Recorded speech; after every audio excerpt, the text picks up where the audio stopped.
Lichéesh, yaadachóon yuchsatini yaigi.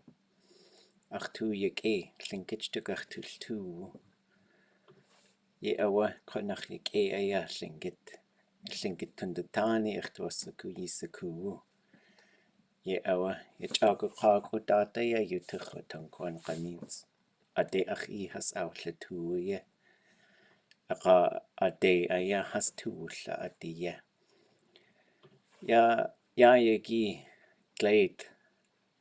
Jayagu genki gadlan. Tlel kudach gudlan ka. Glade aya chochwin. Ya yagi shukwa aya yatak. We yedasla we glade. Jutlay aya ach chochwini. Hetwasa o tiko. Kliat ge we glade kachwa aka we glade chochwin. Eka we basach yanach we kuch. Yalta katach kaye wutien we glade we basa. Kajucha atach aya. Wan kanins. Yalta katyecha we our sheet. Yalta kat we glade ka. Wishaneki at. Lichéesh, Yuhan. It's great to see everybody. We got snow. It's kind of deep, but not too deep. It's the first time we've had like significant snow, I think. I had to shovel it a couple times, and then I was shoveling, I think yesterday, the day before, kind of when it started to pile up, and bus came by and threw it all over me. So, sometimes a bus goes by and just throws snow all over the place, but it's all good. Anybody got any language stuff you've been thinking about? Any questions? I thought today we would do just look at some verbs for a little bit and start thinking about those. But I thought I'd check in with the group first. Anything you've been thinking about?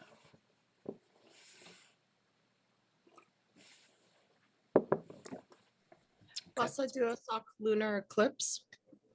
Oh, I think you say predict the good. I will put it into the chat.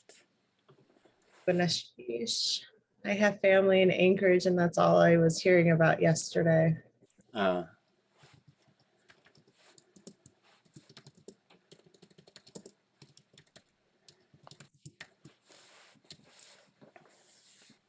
I think I missed a tone on today. I think the tone is on that. Hold on, let me check.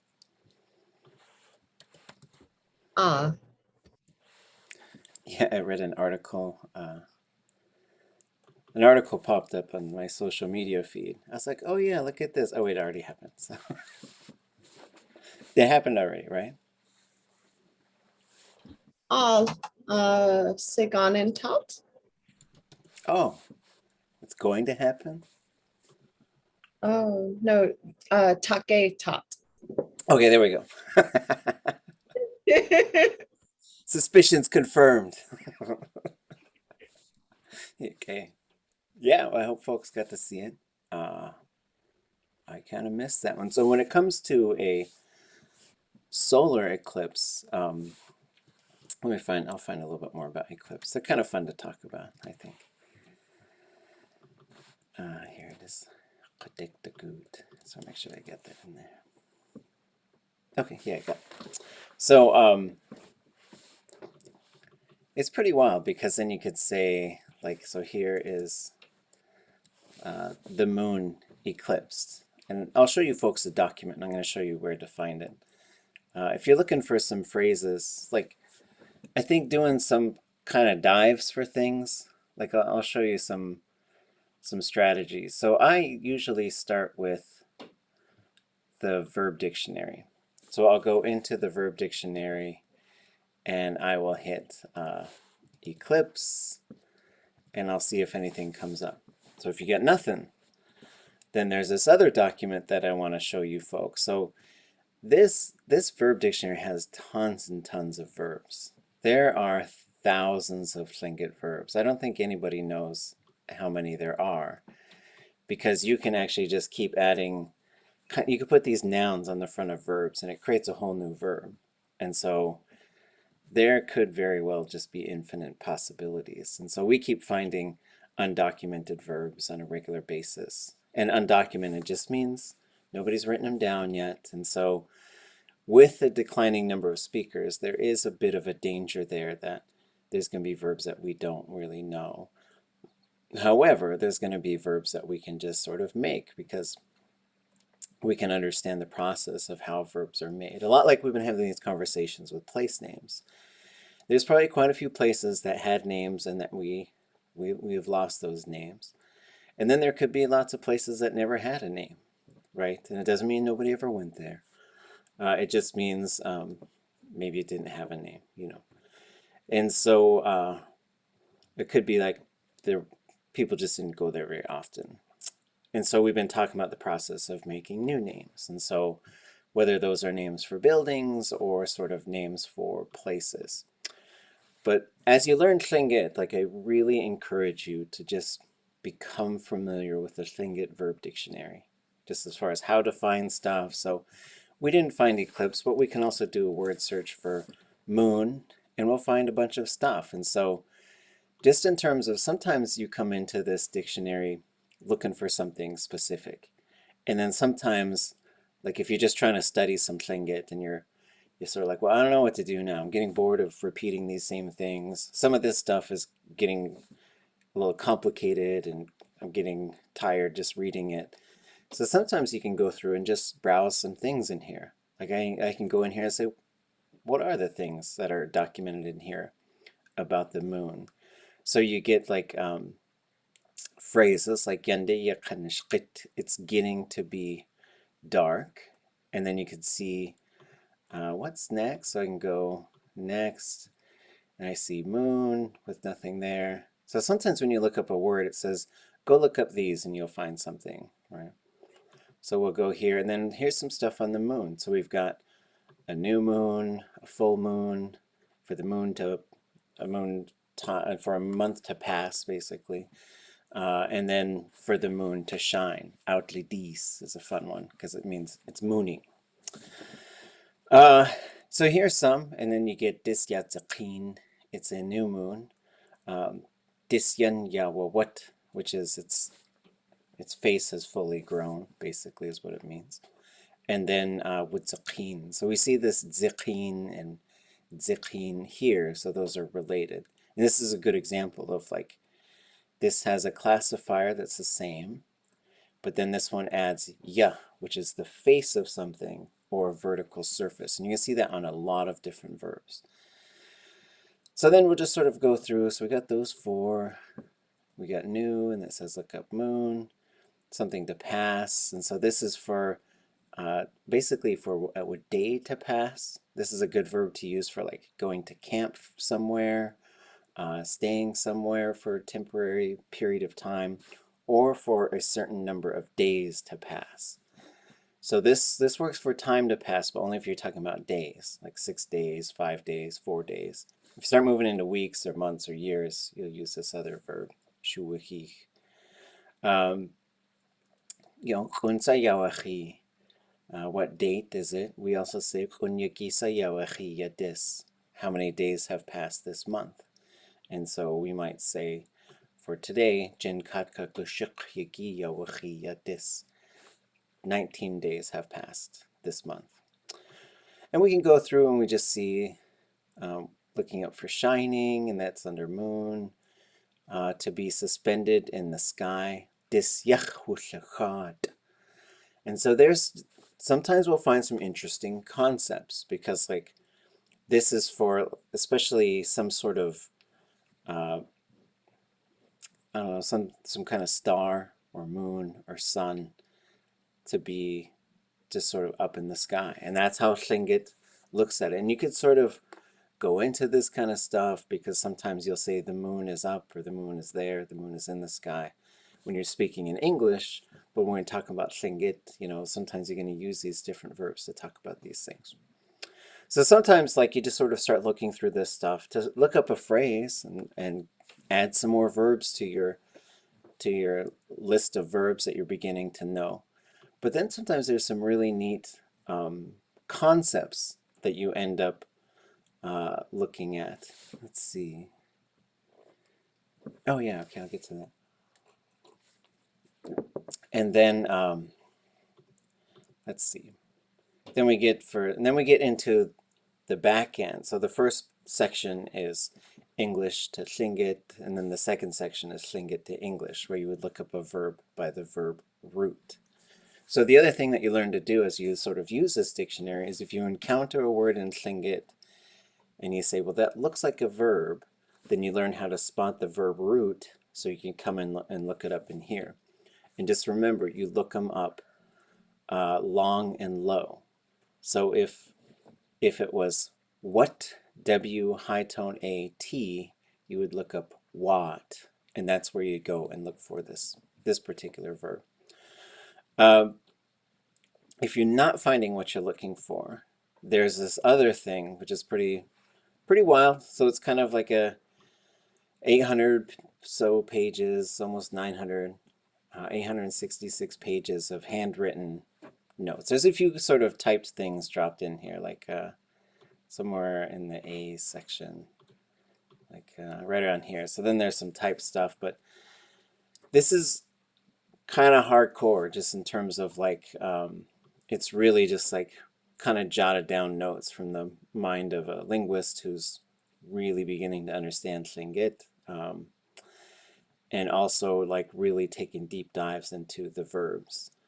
Some of the benefits of this list is it includes some things that I feel like were omitted from the Tlingit Verb Dictionary. Like the Tlingit Verb Dictionary is written by missionaries, so I don't know if it was embarrassment or what, but there's like poop and pee and sex and different things that people do and talk about that are not in that dictionary. And they're in this set of notes. And so this is alphabetized by verb root. So if you looked up like that verb chat for something to be suspended in the sky. If we go down to the X section, and if this might be kind of small on your screen, and here is XA, and then we can look in and we see XAT apostrophe, and we get dragging. And what this shows you sort of here on the left-hand side, which might be really small for you to read, but it says the verb root. So this is, so if you go under X, then you get XA, the A vowels, the E vowels, the I vowels, the U vowels. So then you go through and then it lists everything that's in there. So you can expand these sort of table of contents. And then it shows you this verb root, cha, but then here under the table of contents, it gives you a translation of that. So cha is a verb root that means to pour. Chat is a verb root that means to drag something or to have it suspended, especially in the air. And so then we can go through and sort of take a little bit of a deeper dive into some verbs. And we'll see like all of the verbs that are listed under one root are just kind of linked together through meaning. But then they could be really different, like to drag a heavy object, but then to be for like the moon to be up in the sky. But then you're like, oh, well, how does that kind of stuff work? And we've got really old songs about the world spinning and about things moving around the world. So Tlingit people have been thinking about that kind of stuff for a long time.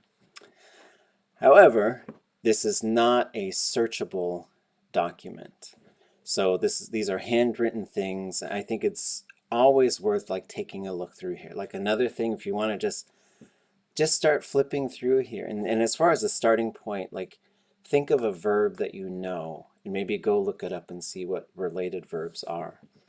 There are a few verbs like kawaha and yati, which have each they have like sometimes, I don't even know, they've got like, some of them will have like 30, 40 verbs under one particular verb root. And some of them that verb might not change. It might be yati all the way through, and you just put a bunch of things in front of it, and that creates a lot of changes. There is a searchable version of this. So we have a PDF version, a Word version, and a Apple Pages version, which I'll show you. So the reason why we have a searchable version of this is because years ago in Advanced Tlingit, I think it was Advanced Tlingit, a student asked, I need a project for the summer. I just want to stay in the language. Do you have anything I could work on? They said, well, we've been looking at this verb list of 860 pages. If you want to type that up, that would be marvelous. And her name is Tóoch, and she is marvelous. And she went ahead and typed this whole thing up. And so there's a sort of intro section that talks about some changes that were made that we had gone through and talked about.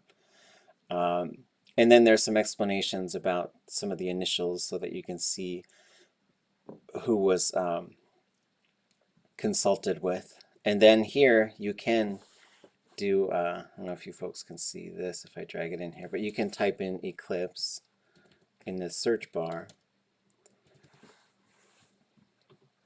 And then we get gediktegoed. And it looks like there's no tone on that. And then you can see, like, here's a couple of examples. So there's two things in here that talk about eclipse. And so then it becomes kind of searchable. It's not as easy to browse, but then you'll know you're here in the goed verbs, which is to walk or to go. So really this is saying, if you really want to analyze gediktegoed, it's sort of like the moon got itself lost. That's literally what it's saying. When you say gut, it means lost. And then there is, in the chat, there was a question about the word yaadachóon. So yaadachóon is a really interesting word. It means straight ahead. Like we'll go into a different source to get to this.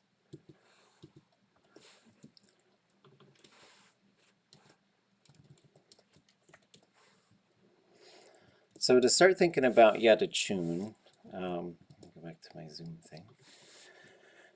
So we're going to go into this dictionary, which I got to make some changes. Maybe I'll do it over. We get a long weekend coming up. I got a couple things I got to fix in here and add. But so we can start by looking for dachóon.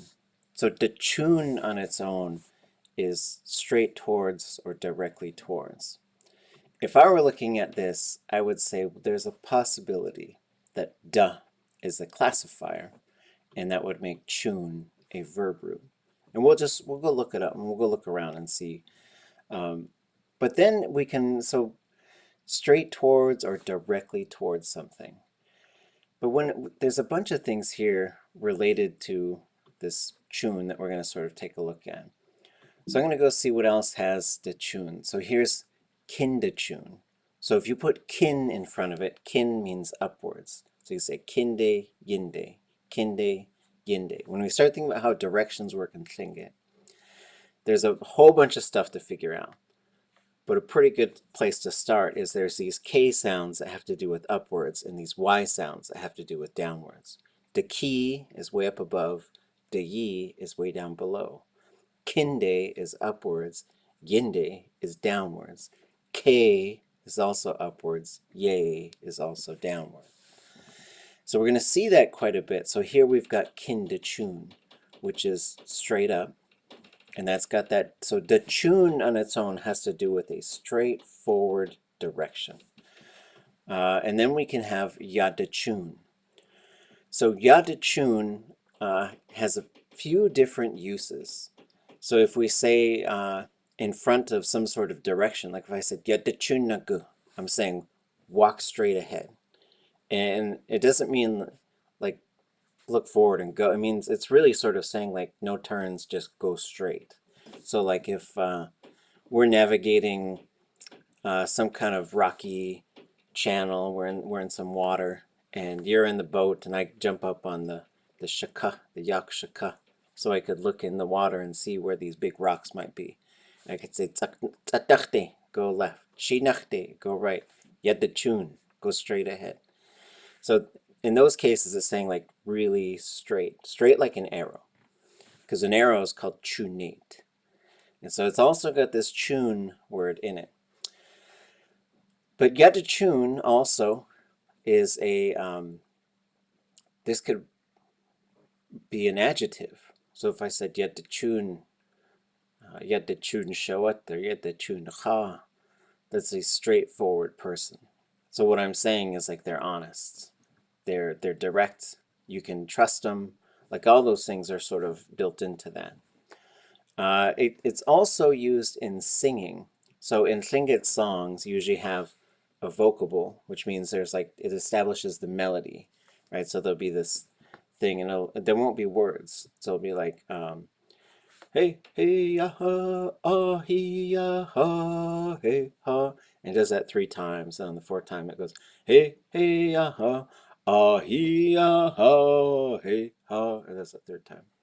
But it has this pattern. It's this repeating pattern without words. And then the words come in and match that melody.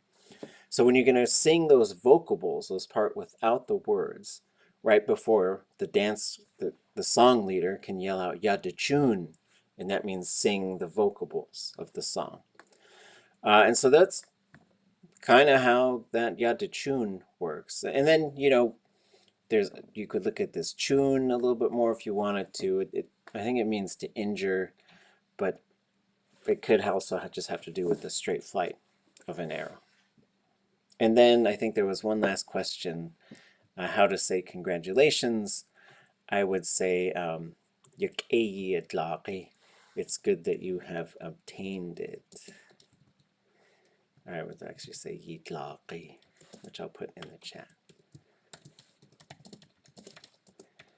Or and the obtained it could also be succeeded, and it could also mean you defeated a third person. So it kind of depends on the thing, but it fits for all of those. So if someone got some sort of grant or something, that's yitlaq, you did it. If someone just generally succeeded, like they tried something out and they did a good job, yitlaq. Or if they were in some sort of like kickboxing match and like defeated someone, or they played one-on-one basketball and beat someone, yitlaq. So like I play cards with my son, and sometimes I'll say, khati yitlaq, you defeated me. And then I might also say, iyah I defeated you. And yeah, getting a grant award is definitely defeating all those things you need to defeat. Those are good questions. Lichéesh. Just do away Lear's pages document. Oh, yes, great question. Lichéesh. So we'll go to clinkitlanguage.com. Let me zoom in here. I would just go to resources, and I think, let me check intermediate stuff. It might be there. If it's not there, we'll go to the advanced stuff. It's a little slow today. Let's see. Yeah, I think it's under advanced, I guess.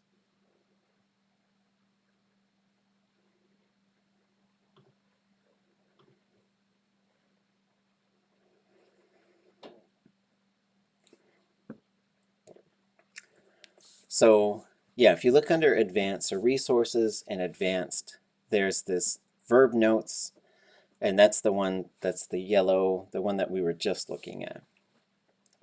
Where did, oh, I don't have the typed version here. I bet you it's under, hold on a second. Let me look around. I guess it's been a minute since I've taken a look. Lichéesh. Ah. So I will update that today to add the link to the typed version. What's going on there? Okay. Um, fun. Yeah, I'll put it up there. So I'll put it in those 2 spots. So it'll be under Advanced Tlingit. Well, I'll put it in 3 spots. Advanced Tlingit, under our class page, and then also under Resources and Advanced Materials. So Lichéesh. I know it's okay. But yeah, it's fabulous. It's great to have. So many verbs in Tlingit. Okay, anything else? Okay. So we're going to take a look at 2 different things here today. And we're going to be thinking about we're going to have a verb day. So Tlingit, if I were to sort of, I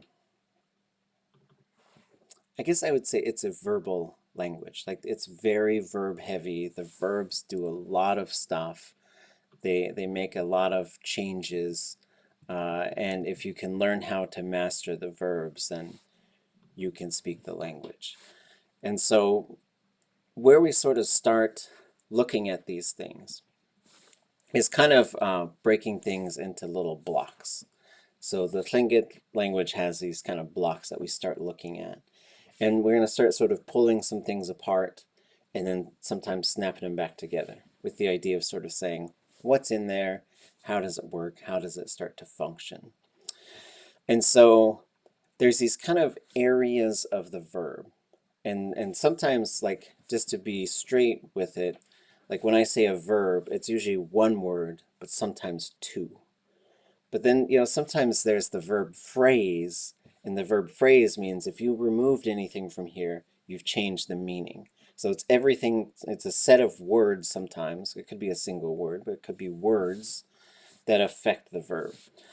And so some of them, like if you could take it out and it doesn't really change the meaning, it's just specifying who's doing stuff or where it's happening. But then sometimes when you really get down to a verb, it's like, here's all the things that are really helping this thing go. A Tlingit verb does a number of different things and has a number of different qualities that we need to sort of understand, which is, oh yeah, well, look at that. There's some holiday phrases. And where we're going to start to look at some things is objects and subjects.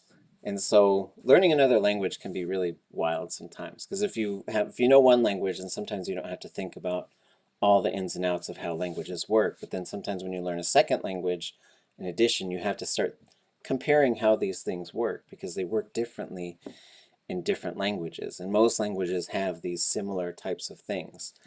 So when we talk about objects, we're usually talking about who the verb is happening to, or I guess the whom, right? To whom the verb is happening. So this is where you get me as opposed to I, us as opposed to we, you stays the same, you all, them, a singular them, as opposed to they, someone or people, something, and to the self. So this is your main set of object pronouns. And so you could say, happened to me. So you could say, yechatwune, yehabune, yeiwune, yeyiwune, yewune, yekuwune, yeatwune, and this would be yeshwudzene. I did it to myself. So there's a couple of things to sort of keep in mind here. One is pretty often the third person in Tlingit is unmarked. So this is pretty wild. So by third person, first person speaker talking about themselves, second person speaker talking about the person they're talking to. So I, you, them. The third person is this third person that we're talking about, the them. That is usually not marked in Tlingit, which is pretty wild. So if I were to use English grammar, or if I was to use the English language with some Tlingit grammar, I'd say it happened to me, it happened to you, it happened. Or, I guess the to part, we'll get rid of that. We'll say, I told you, I told you, or let's do, they told me, they told you, they told. And so like that third person is sometimes not really there. And that gets pretty wild in Tlingit, because I think a lot of times second language learners, they really want to put something there. And so for the subject is the one who does the verb. So for example, we'll say to eat something. We'll say, chacha, I am eating it. Tucha, we are eating it. Icha, you are eating it. Yicha, y'all are eating it. Acha, they are eating it. Ducha, it's being eaten. So there's a couple things to sort of start thinking about here as we're looking at these. One is like, we have these graphics. Like you can And in the past, I've made like kind of cards that people can carry around, and you can just look these up. And there's nothing wrong with like pulling out the sheet. It's like the quarterback who has all these plays on their wrists, and they just got to look at the thing and look at the play. Like so, as you're learning the language, it's fine to just have this and look at there and saying, okay, I want to say, uh, you all love us. Ha yi sechan. That's how you put it together. All right. And then the second part is how do they affect each other? Because sometimes they do. You all saw us. You'd say ha yi sechan or ha yi satin. I didn't change the verb. Ha yi satin. You all saw us. If I want to say I see you, I plus cha, so you get ich satin. Or I love you, ich sechan. So you're sort of moving these. What you're doing is like there's almost like a wheel, and you click something on the wheel, and then you click something on this wheel. But then there's some other stuff in between it, and that's what's going to affect like how you put it together. So when you say ich satin as opposed to ich ye ich satin, right? So that's I see you or saw you, I will see you. So when we start thinking about how Tlingit works, at the core there's these things of like who did it and who did it happen to whom did it happen, right?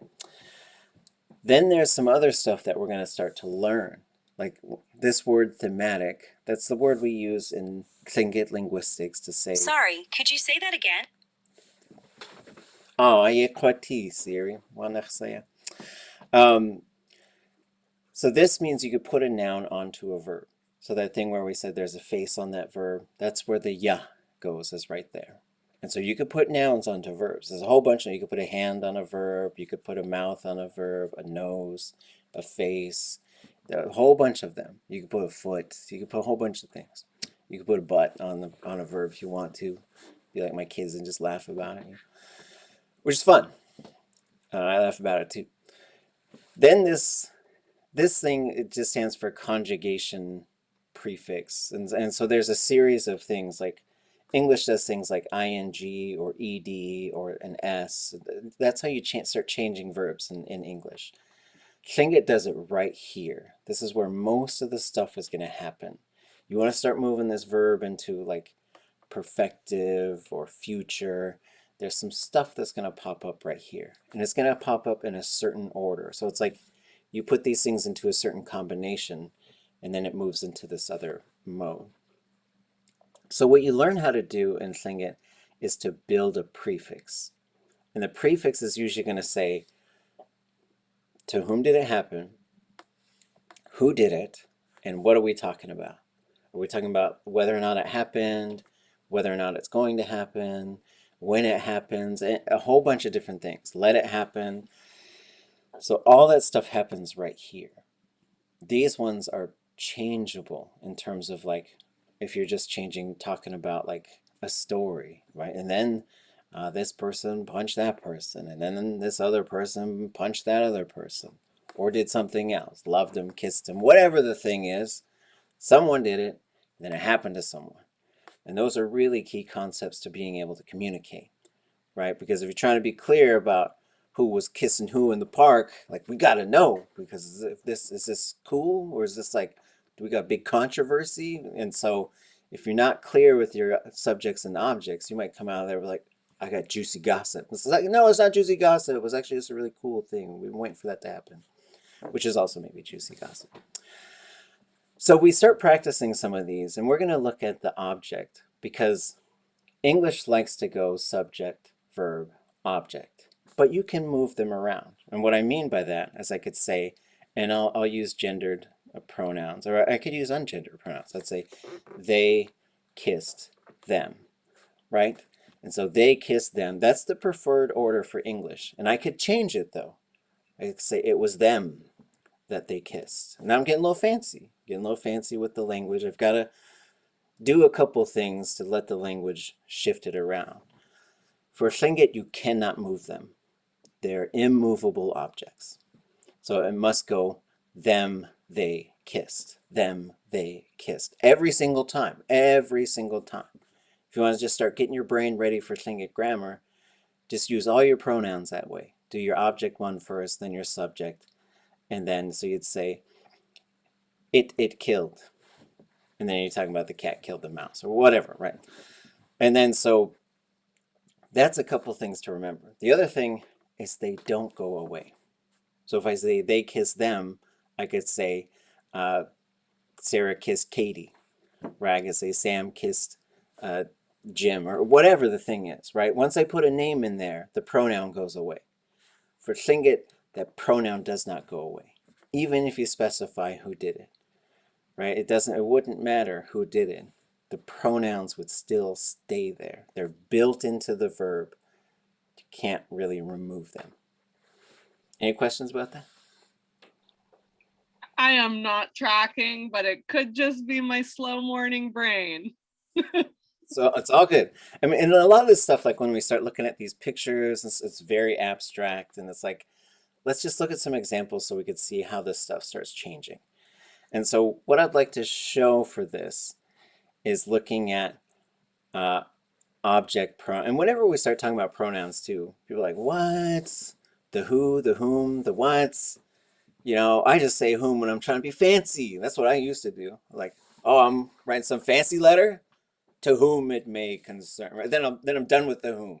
Put the whom away forever. Right? It's okay.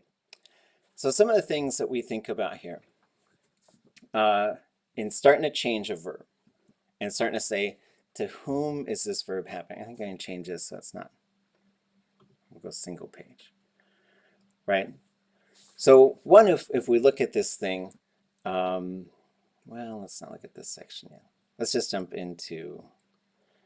Let's just look at some examples, right? So when we look at a verb, here's some things about like objects and subjects that get a little wild.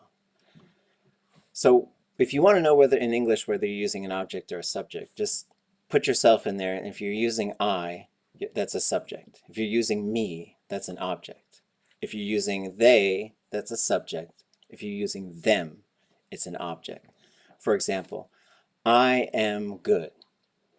That is a subject pronoun, right? Tlingit uses an object pronoun. So literally you're saying me good. Which, you know, when I started teaching this stuff, I was like, you know what? It sounds a lot like those silly Hollywood Indians, you know, like me good, right? But, you know, that's how the language works, is you say me good, you good, them good, us good, you all good, them plural, them all good. So when we look at how that works, these are what we call state verbs. A state verbs means for something to be a certain way. So yaadachóon, lichéesh, lichéesh, lichéesh, those are all state verbs. So yaadachóon is good, lichéesh is strong, lichéesh is stinky, and lichéesh is bad. So one thing is, when we look this thing up in a dictionary, we're going to move ourselves from looking up how to say it to looking up the verb and learning how to use it. That's a big step for Tlingit learners, to say like, I'm going to do more than memorize some phrases.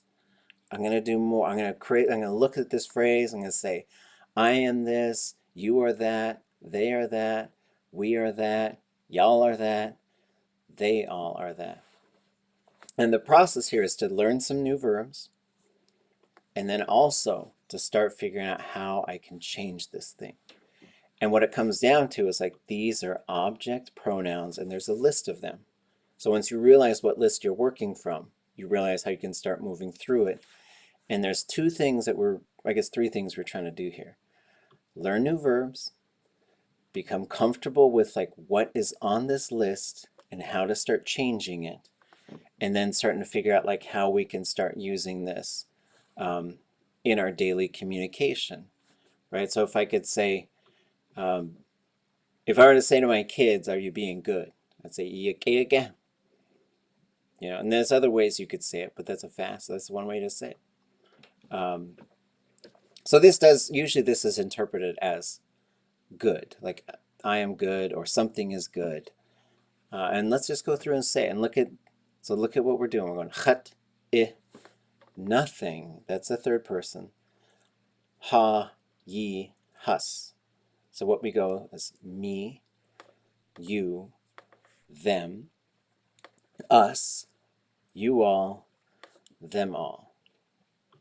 And we'll just start rolling through a few different verbs and look at it. Once you learn this pattern, though, you will learn whenever you see the O, you can change that to any of these. So everybody say khat yake.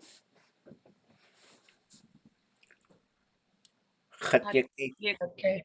Hat yake. Iyake. Yake. Okay. Iyake. Okay. Okay. Yake. Okay. Yake. Okay. Yake. Ha yake. Ha yake. Ha yake. Ha yake. Okay. Yi yake. Yi yake. Okay. Yi yake. Yi yake. Okay. Hus yake. Okay. Hus yake. Okay. Okay, so now everything's been good, everybody's been good, and we're going to see what happens when we change this verb. And so when we sort of look at this, it does take time and it takes repetition, but you can get to a point where you can look at this information and you'll know how to use this verb in any, you can say it will be good, or you will be good. You know, I say that stuff to my kids too. Like sometimes I'll say there's a command form, igake, be good. But I could also say ke, you're gonna be good. And so those are both commands. But as a parent, sometimes you're being kind of bossy, but then you're also just sometimes just telling your kid like, this is what you're gonna do. Yeah, it's how you raise them. I don't know. It's how I do it. But for now, we're just sort of we're just learning a pattern. And whenever we're learning a new pattern in a language, it's always it's just a little tricky sometimes. But then what we're looking for is this khat, I. In this case, a lot of these are going to be just zero, like nothing for the third person, which is wild. Then we're going to get ha, ye, hus. Okay. So now, if we kind of go back, so let's go back to this. So we hear this capital O is an object pronoun. So there's an object pronoun there. That's what that capital O is for. This is telling you the classifier. It's a zero classifier, which means it's usually going to be nothing or ya. And this is going to be ya all the way through. And then the verb root is ke. Those are our three things that we can see here. Khat, ya, ke. So it's a big step to go from just sort of memorizing chunks of language to sort of figuring out how the thing works, right? It's almost like you learn how to drive and now we're like, well, let's teach you how the whole engine works, right? And you know, and if you want to drive a car, you don't have to know that. But if you want to speak a language, you actually kind of have to get to the inner workings of it at some point. So this is our introduction to how the language works. So what we have changed, the object is the same. This changed to an L classifier. So instead of being either zero or ya, and what do we mean like zero or ya? Zero means there's nothing there, and we're saying the verb hasn't happened. Ya, the verb has happened. In this case, sh hasn't happened. Shl has happened. So one of the big roles of the classifier in Tlingit is to mark whether or not the verb has happened. So when it goes to shl, that means it has happened. So you must have become, or I must have, I'll do myself. I must have become stinky to be stinky. So we'll do the stinky verb, which is, if we look down, we see shlichan. This part does not change. Shlichan, shlichan, shlichan, shlichan, shlichan. Stink all the way down. And it's not always stink. It just means you could have a strong odor. Because Tao Chun, that's a Tlingit. That was one of Walter Sobolov's name. It means it's like if you ever pick up a raven feather and you could smell that raven on the feather. That's where that name comes from. Tao Chun. And no, even though it doesn't mean to smell bad, if you told someone Isha Chun, they're not going to take it in a very good way. If you're teasing it's fine. But if you just like walked up to someone you didn't know and said that, like there might be an argument that comes. So it's not the nicest thing to say. But sometimes when people know each other, like the teasing and also just sometimes just the honesty can really sort of, again with kids you might you stink, go wash yourself. So now same thing, nothing, ha yi hus. So we see these patterns here. So now we're all gonna stink. We were all good, now we're all gonna, everything's gonna stink now. Chatlichan. Lichéesh. Chatlichan. Ishlichan. Lichéesh. Ishlichan. Lichéesh. Shichan. Lichéesh. Shichan. Lichéesh. Hashichan. Lichéesh. Hashichan. Hashichan, Yishichan. Yidishan, Lichéesh. Yishichan. Yidishan, Huslichan. Hashichan, Huslichan. Hashichan, And for a lot of these, the third person one, like there doesn't even, it's not, it can be an it. You drive by the dump on a particular smelly day, Chichan. You open up the compost or the trash, and it's something in there going real bad. Chichan, or if it's compost, I guess it's going real good, but it smells real bad. So if anything, it's got a strong smell, anything, it can be chichan. If something good happens, it could be yaadachóon.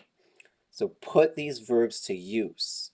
Like if you can make it a language of use, you will start to internalize more stuff. So we're adding verbs to our vocabulary, and we're just looking at this process. Me, you, them, or it, us, you all, them all. Let's see. And then if, yeah, like so there was when we were dealing with the language nest kids and like they would fall down, we caught ourselves saying "iyakega," but then I sort of pulled the team aside and I said, to me that sounds like we're saying, "Are you good?" As in like, "Are you being good?" Or I guess if we were in some sort of Dungeons and Dragons universe and we run into someone, we don't know if they're a good person or a bad person, we might say, "Iyakega," are you good? So like it's kind of a strange question to ask. But so I'll put it in the chat. So what we moved towards was, there's this phrase is a hechwasa ite, and that means you're okay. Hechwasa ite, you're okay. So then we moved to asking the kids, like let's say kids fall down, kids run into each other, all kinds of stuff happens. So we'll put the ge right in the middle. We'll say hechwasa ge ite, are you okay? That's where we would ask, like, did you get hurt? Or that's also like if you know someone who's maybe kind of going through some things, right? It's really interesting how people communicate, I think, but if you know someone, it's not being too nosy sometimes. Like let's say someone's going through a breakup or some kind of loss or some kind of transition, you can say, "Hechwasa ge ite," are you okay? Because that hechwasa ite would also mean like you didn't get hurt, you didn't get harmed. So those are some things to sort of think about. Okay, good questions. And let's see.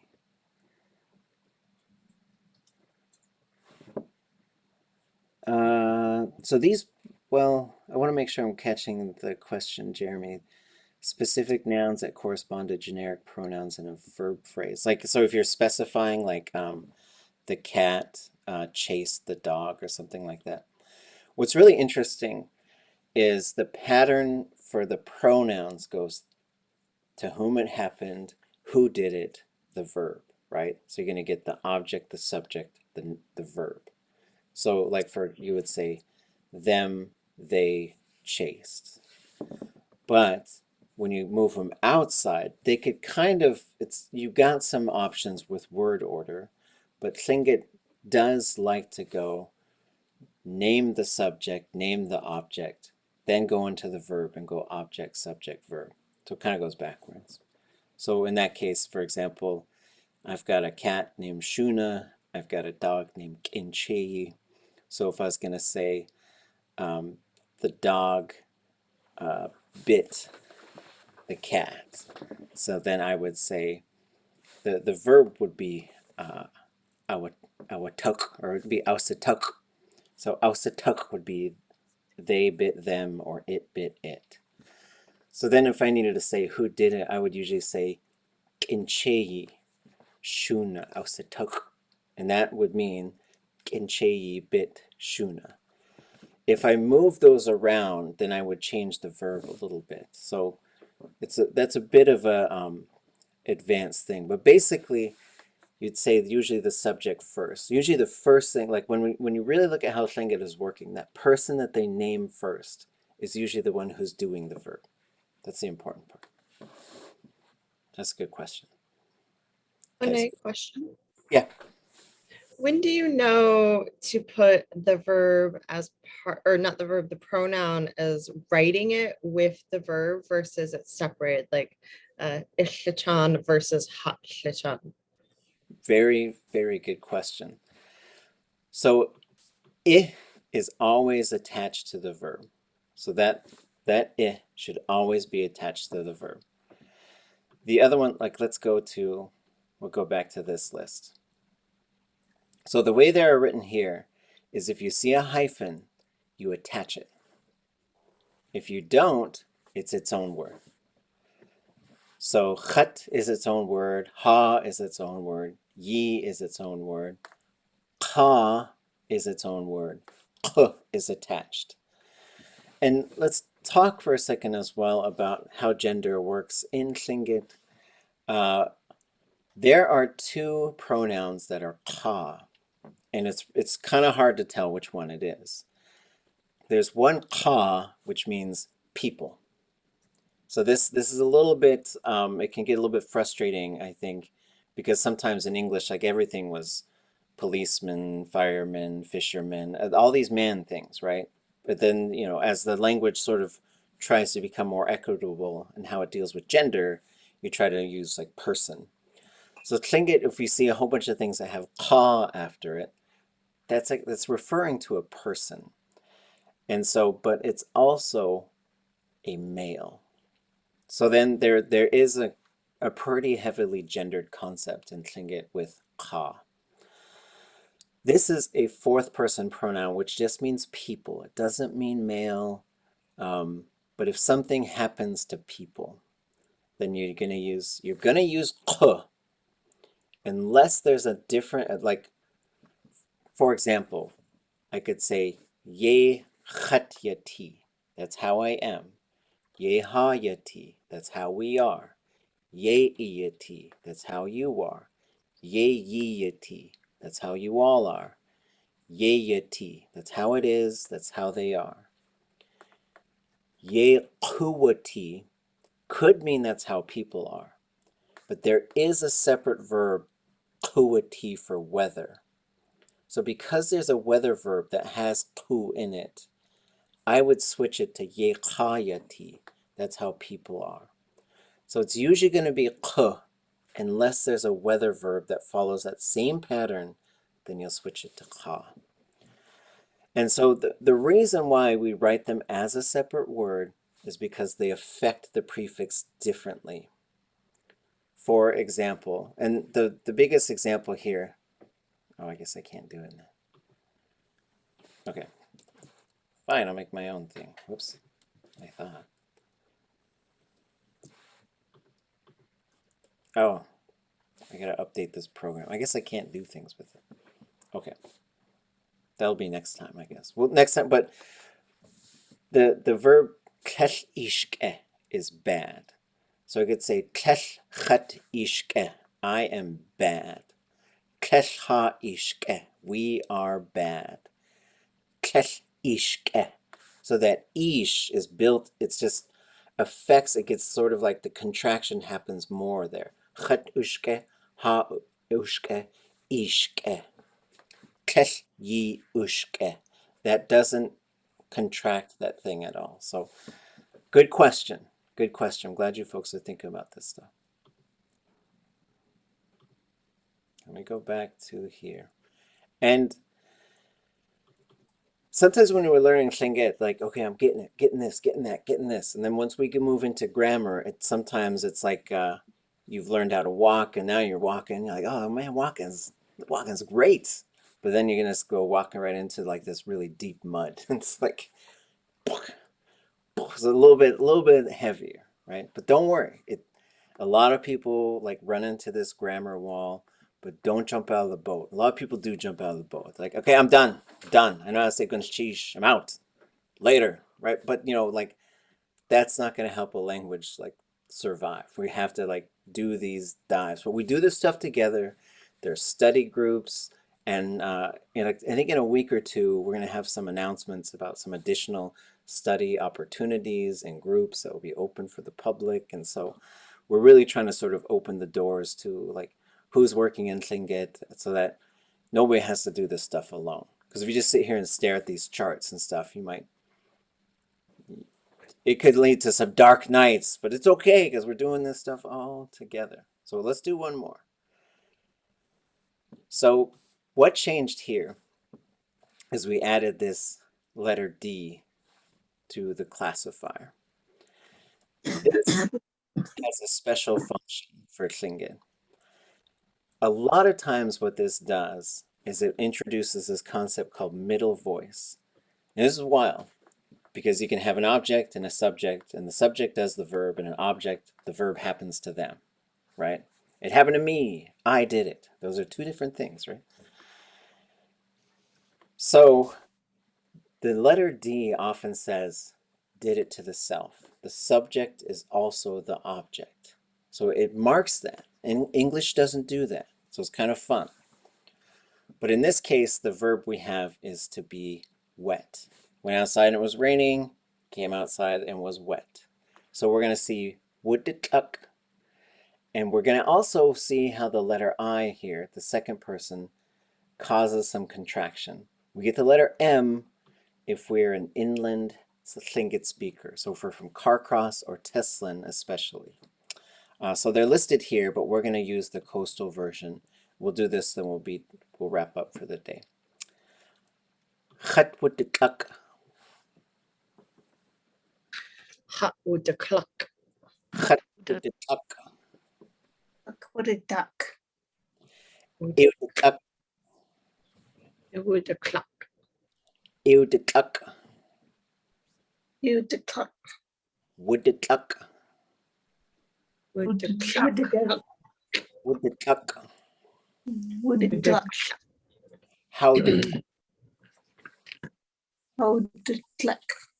how the tuck. How the How- cluck. You the tuck. You the Yeah. cluck. You the tuck. You the cluck. Hus with the tuck. House with the How's clock. the cluck? Hus with the tuck. How's with the cluck? Okay. So this is a big step, right? You go from kind of baby step, and now we just took like this really big step. And the big step is sort of like starting to look at how the language functions. Like what happens when we start changing this thing. And it's Tlingit, there's a whole bunch of stuff that all changes and they impact each other. A couple things to keep in mind as you're going through these is this is the prefix. Would, or in this case, this whole thing is the prefix. It's sort of like what is there before we get to the verb root. Tóoch, tóoch, tóoch, tóoch. When you learn how to make verbs and use verbs in Tlingit, you build a prefix and then you put the stem on it. The stem means what is going on with this vowel. Is it long? Is it high? Is it low? Is it short? This is short and high all the way down. Tóoch, tóoch, tóoch, tóoch. So you have to watch that vowel. You have to watch that and keep it short. And if it's long, so we just saw one up. So this one is short and high. Chun, chun, chun. This one's long and low. K, K, K. Just start looking at that stuff. So you can go through, practice these. So what you can practice over the next week is just, this is chapter 7? Yes, chapter 7. And just go through these lists and just practice them. And sometimes if you're getting confused, don't think about all those little parts. Just practice saying them. So then you could say good, stinky, wet, and would to cuck. That works like wet socks, wet dog, wet coat, wet anything, would to cuck. So now you got a verb that can describe things. Okay? So that means if it would wish I made myself tired is Some things are just sort of like the D component is just sort of naturally there. Like, because when I'm tired, like maybe it affects what I can also do. Or if I'm wet, it affects what I can also do. So it just has a little bit extra stuff about really being affected by the thing. Yeah. So you could say, I got myself tired. So yeah, you're gonna get this SH in the front, which is to the self, which is gonna be wild. It changes the verb because you could say, Chosatin, I saw them. Ilchsatin, I saw you. Haschosatin, I saw them. Yuchsatin, I saw you all. Shchodzatin, I saw myself. So that's the SH will pop up. It'll activate this letter D in the classifier. Good stuff. Like, saying grammar is very fun, but it's also like if you haven't done this stuff before, it can also be disorienting. And that it's okay to get disoriented because we're all here, we're all together. And the important part as you start transitioning from like memorizing chunks to figure out how the language works is to have lots of conversations with people who are learning or have learned the language because no one else is talking about this stuff. Like, I just wish in the grocery store I could hear stuff about like, hey man, that's an L classifier, right? Yeah, so you got to go or I'll be like, that's right. And where's the paprika, right? So like, we'll get there. So these are community conversations and it makes it less disorienting. It is a big puzzle with lots of fun pieces, but take it little chunks at a time. Okay, Lichéesh, everyone. Lichéesh, Lichéesh. Quasatin. Yekwati. Lichéesh. Lichéesh. Okay, Lichéesh.